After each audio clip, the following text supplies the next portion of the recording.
I completely understand her frustration, and I think it's such an interesting point, for someone who's passionate about, not just forget politics, but just, civic issues that affect, you, your mom, your dad, your kids, your aunts, your uncles, your neighbors.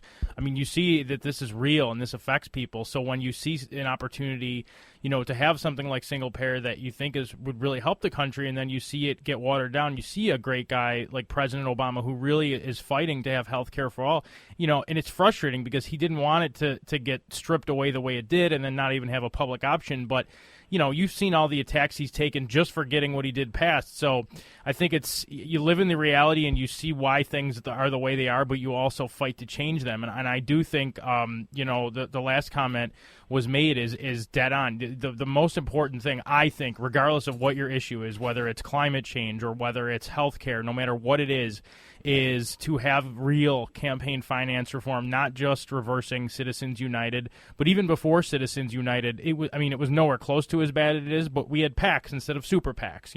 Are we going to all of a sudden go to, full public financing of campaigns? Maybe on a state level. In some states, we've seen some real progress.